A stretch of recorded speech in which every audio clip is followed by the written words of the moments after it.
मेरी कैश नाम की एक महिला थी अमेरिका में, अफ्रीकन महिला थी, अफ्रीकन अमेरिका।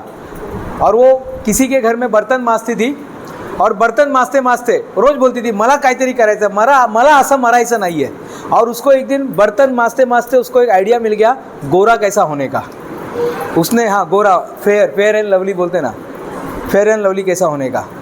ऐसा तो मेलेनिन नाम का एक तत्व होता है, वो अपने को उससे हम गाले या गोरे पता चलता है। जिससे जितना ज़्यादा मेलेनिन उतना ज़्यादा वो डार्क बनता है। ये तो भगवान प्रकृति का है।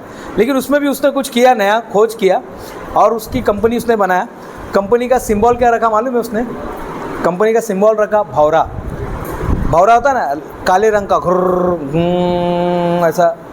वो ये कान में से जाएगा तो ये कान में से निकलता है, ऐसा बोला जाता है। तो लोगों ने बोला अरे तू येड़ी है। वो बोलता येड़ी है, तुमको समझ में नहीं आता है। ब्यूटी प्रोडक्ट में आप भौरा का सिंबल रख रहा है, तुमको समझ में नहीं आता है। वो बोलता नहीं मैं यही रखूँगी। भौरा जो है ना घातक जंतु माना जाता है, यानी ये यहाँ से जाता है तो यहाँ से ही बाहर निकलता है, इतना खतरनाक है।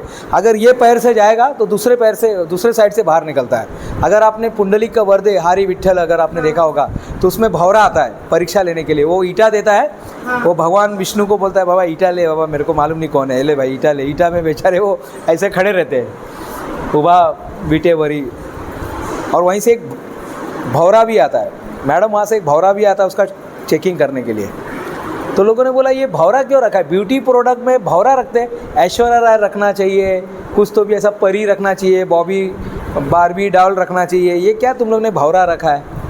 तब उसने बताया मैडम प्लीज़ लिसन, ये जो भौरा होता है ना, भौरा ये चमत्कारिक पक्षी है, चमत्कारिक जंतु है। बोले कैसे? क्योंकि भौरा जो है ना, साइंस क्या बोलता है, भौरा का बॉडी बड़ा है, भौरा इतना बड़ा है और उसका पंख बहुत छोटा है।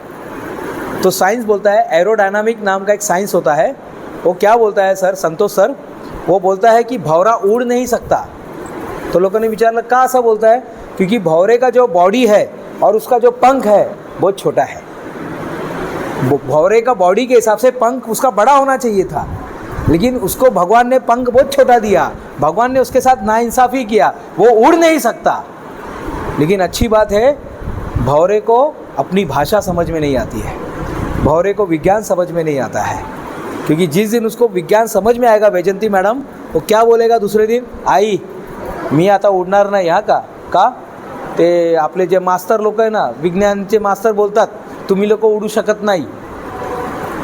विज्ञानचे मास्तर काय बोलतात आपल्याला, तुम्ही लोक उडू शकत नाही, तुम्ही लोक काळे कुट्टे आणि तुमचे काय ते पंख उडूसे, तुम्ही लोक